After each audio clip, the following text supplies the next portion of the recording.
Princess Grace of Monaco, Grace Kelly, died today in Monte Carlo of injuries suffered in a fiery car crash. Grace Kelly was the last star of Hollywood's golden age. The movies she made are wonderful to see again and again and again.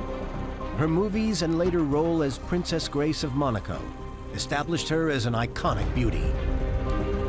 A great actress. You can't believe that, can you? Great person. You mustn't say that. The brightest star in the sky.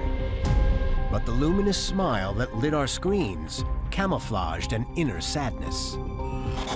When she came in, I could feel the unhappiness in her. She said to me, "My life has been no fairy tale." And I saw that up close and personal. Underlying health problems added to her unhappiness. She said, well, what do you think is going to happen? And that's when I talked about having a heart attack or stroke. Her death in a car crash at the age of 52 shocked the world. As to what really happened, who knows? We know she's dead. That's so sad.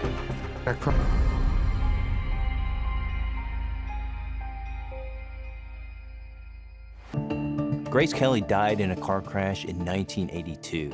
Now, she was said to have lost control of her car before it plunged off a mountain road above Monte Carlo. And it was also reported that Grace had suffered a stroke at the wheel. The car journey gives Grace the chance to continue the conversation. It has been speculated that she and Stephanie were having a ferocious argument in the car. As she drives, Grace begins to get a headache.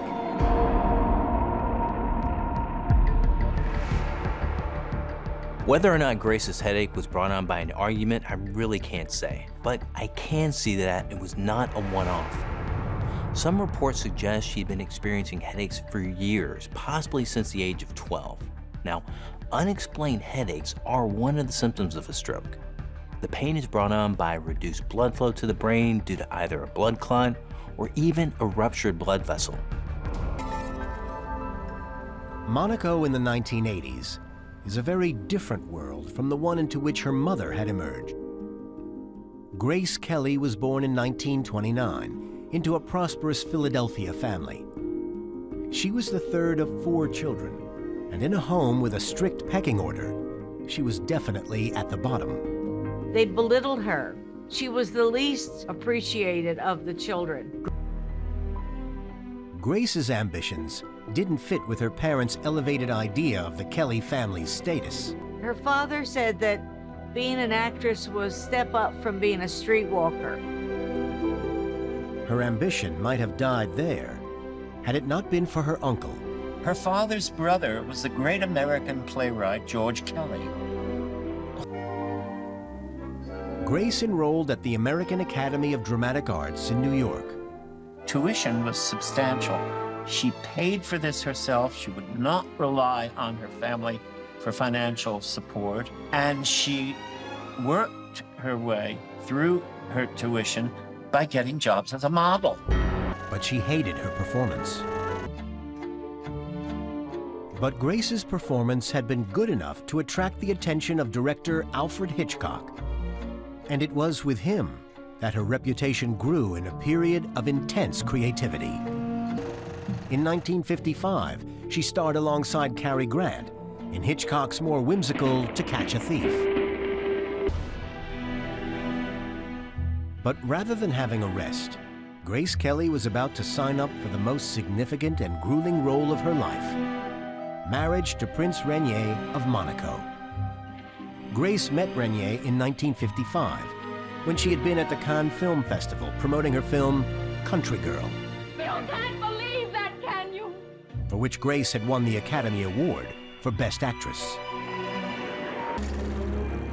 Monaco is a principality bordering southern France, best known for its Monte Carlo gambling. Prince Rainier's Grimaldi family have ruled here for 700 years. Romance blossomed between Rainier and Grace, and in April 1956, they were married. It looked like a fairy tale wedding. She was a world-renowned figure. You were looking at the celebrity wedding of the century. Very, very clear understanding as to what he was getting out of it. Renier needed it. The marriage would raise Monaco's reputation and transform its finances.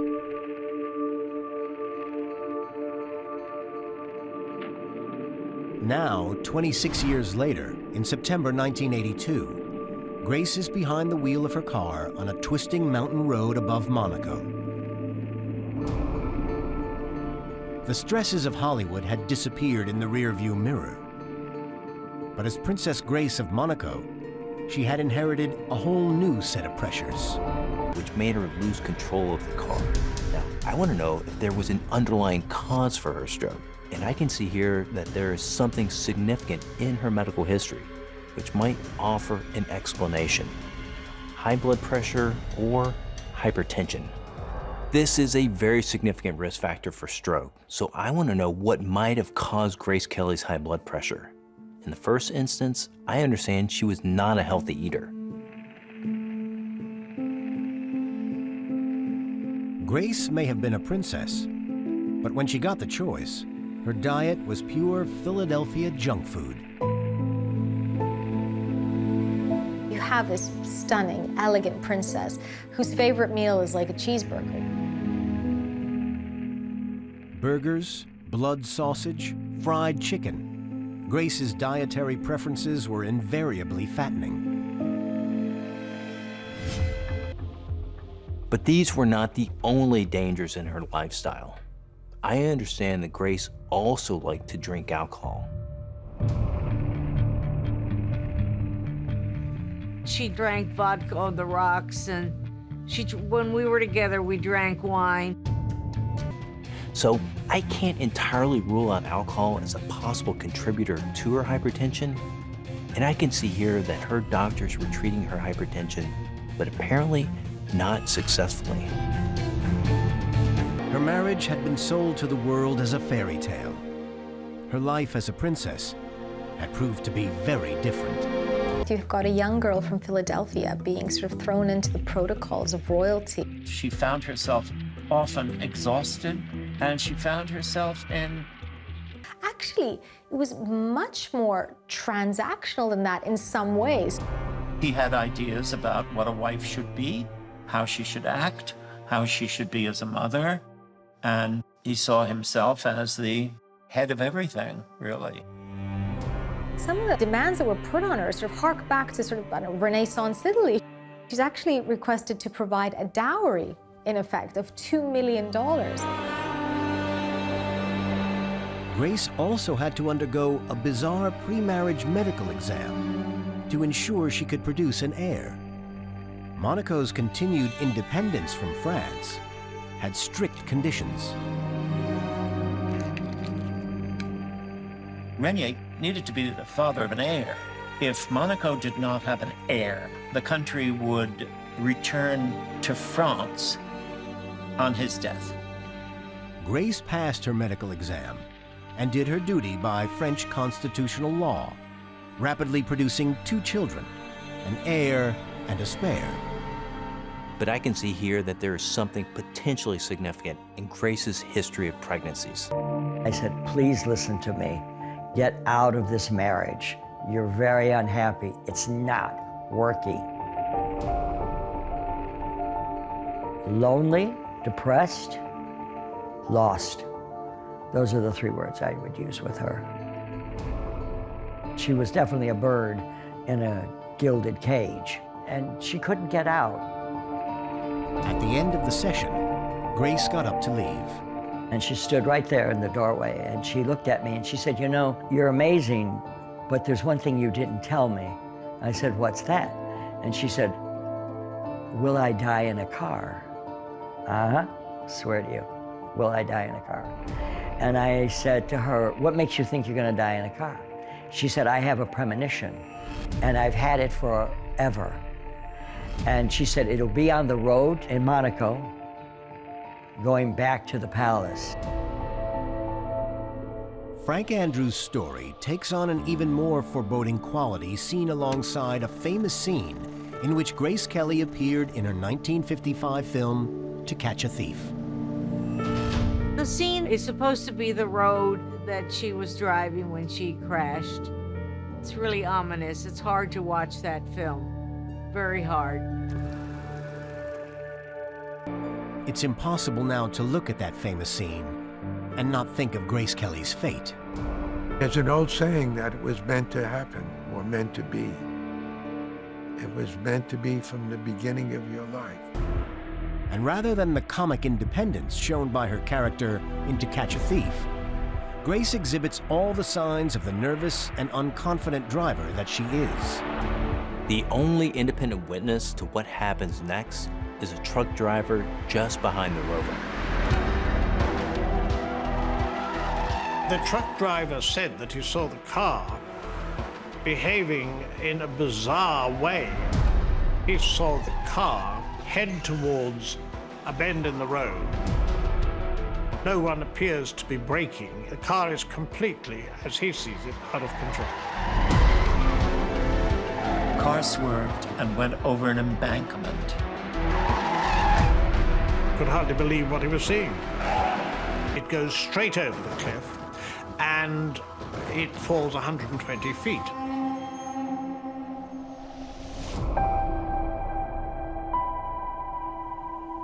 Grace was trapped in the vehicle.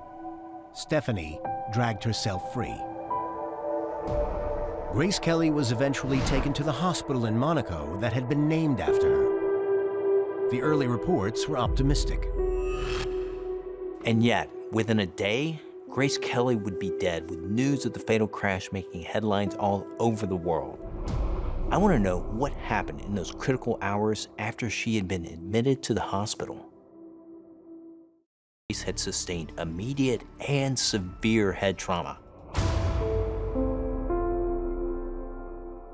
Grace needed a CAT scan of her head to further investigate the trauma. For this, she had to be moved across the city to a private clinic. At this time, the messages coming out of the palace were the CAT scan was finally carried out more than 12 hours after the crash. There was hemorrhage deep within the brain, strongly indicating that Grace had likely suffered a hemorrhagic stroke, directly related to her long-standing hypertension. Grace had been looking for a way out, and Prince Rainier had offered that. But her choice had been part of a sad pattern. When Rainier comes onto the scene, it very much is a love story. But he is a very strong man, the kind of person she's attracted to throughout her life. It's very sad. Her whole life was spent trying to get the approval of an older man and the love and the affection. But she had affairs with all her co-stars, just about. One of the patterns that we see is, again, putting the leading men in her life, both literally and metaphorically, their needs first. We can link this back to her childhood and her dad, so that first kind of very strong person in power in her life was her dad. He never gave her that, that reflected love, acceptance, all those things that you'd want to see. On September 14th, 1982, Prince Rainier is at the hospital. He, Albert, and Caroline have seen the CAT scan images that show Grace has suffered a massive brain injury. There is no hope. She died on September 14th, 1982, just after 10 o'clock that evening.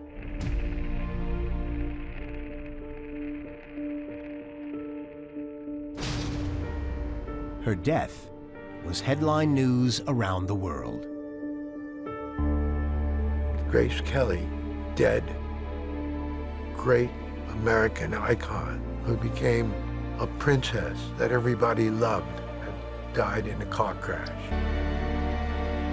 Her funeral 4 days later was the biggest public event in Monaco since her wedding 26 years earlier. Grace Kelly had died at a point in her life when, for the first time in years, she had been feeling optimistic about the future and a comeback of sorts. Grace had plans and projects. The children were growing. Grace was in a very good frame of mind. The comeback had all started in 1977 with a documentary about the Kirov Ballet, for which she had done the voiceover and an introduction. In 1923, the year my husband, Prince Rainier, was born, his father, Prince Pierre, offered this theater as a home and sanctuary to a group of young dancers. Rainier was dead against that. He said, makes you look too much Hollywood. The film you're going to see is about the children of Theater Street in Leningrad. I think that was some kind of an expression of she longed for the glamour days, and she said, I want to do it, and she did it. Let's discover together, shall we, what makes this possible. The Children of Theater Street had been nominated for an Oscar. Grace Kelly really did seem to be on the way back. I think there's something very hopeful. But in the immediate aftermath of her death, the palace's odd behavior left a feeling of unease. A French police investigation had been shut down. Journalists began to sense another story. It feels as though Grace Kelly had been laid to rest with a number of unanswered questions, and the most intriguing one being, was Grace actually the driver? I can see that some strange things happened in the immediate aftermath of the accident.